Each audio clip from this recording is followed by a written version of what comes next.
Sri Lanka is going through its next phase of recovery, moving into the rebuilding process. There is a lot of compassion and support from everyone involved in the process. We can see the request that we are getting to get involved and support the recovery and rebuilding efforts of the country. We are really grateful. Just to share, there is a offer that has come from the Customs House Agents Traders Association to get involved in the process of clearing of goods that Sri Lanka is receiving from the donor agencies, donors from overseas, to get them cleared in an expeditious manner to ensure they reach the recipients, the people who are in need, at the earliest possible. So those goods will be cleared and handed over to Disaster Management Center, who will coordinate the necessary facilities to arrange them to be sent to the people in need. Similarly, it is at the next stage of the recovery process. The initial phase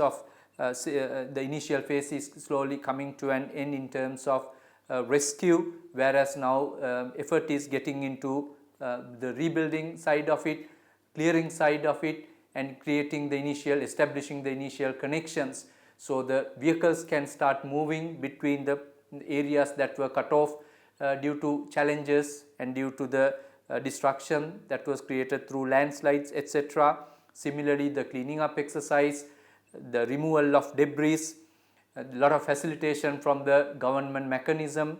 Many agencies who are coordinating and engaging in the process has deployed a lot of resources to ensure those connections will be provided at the earliest, so people can get engaged with their livelihood and day-to-day activities at the earliest possible. In the requests that we made earlier and the facilities that we made for people who are Sri Lankans who are living overseas to contribute and take part in the rebuilding process, rescue efforts, etc., bank details through the Bank of Ceylon as well as the Central Bank of Sri Lanka, certain details were provided. This is to share some updates on the funds that we have received so far through the Bank of Ceylon account that was provided. Over 635 million rupees have been received within the last few days. This is through the contribution of more than 30,470 different deposits and contributors in the process. Similarly, through the central bank, there were certain accounts that we shared.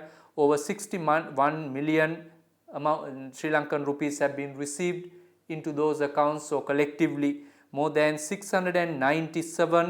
476,000 rupees have been received into those accounts, and the details of contributors are from various countries.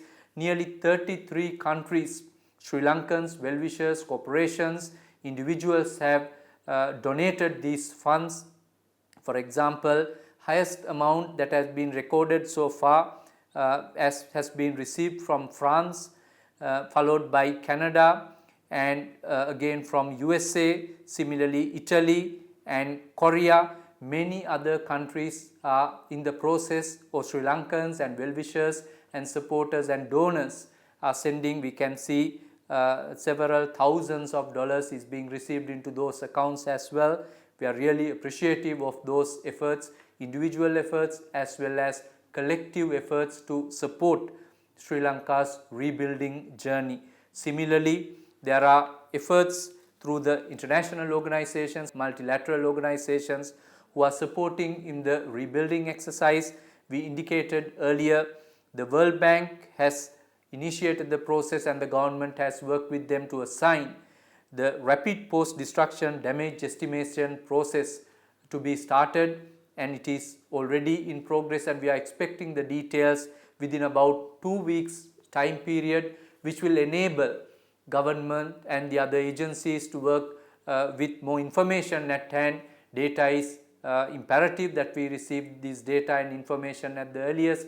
So we are coordinating with these agencies, both the Ministry of Finance, Disaster Management Center, and many other line agencies who are involved in the process, particularly the task force that is coordinating some of these initiatives headed by the Director General of Customs. These efforts are underway to understand the dynamics and understand the extent of damage and ensure the relief is provided rapidly as early as possible to the recipients and people in need.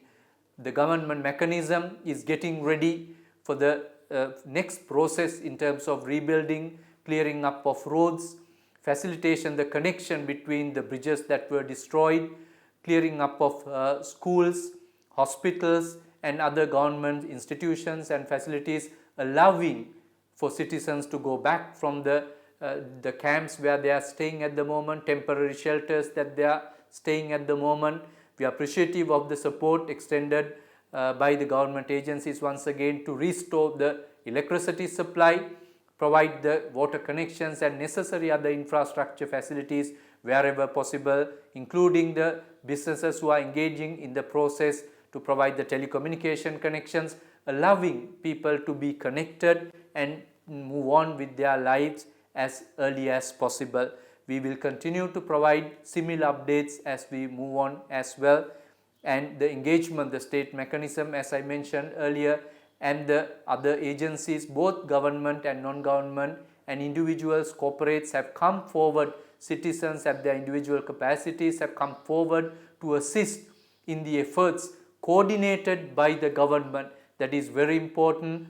In addition to the scattered effort, there is coordinated effort and a mechanism put forward by the government to facilitate the rebuilding and provision of relief to people. That coordination mechanism is allowing the government to reach out to the people in need as early as possible. We will provide more updates as we move forward.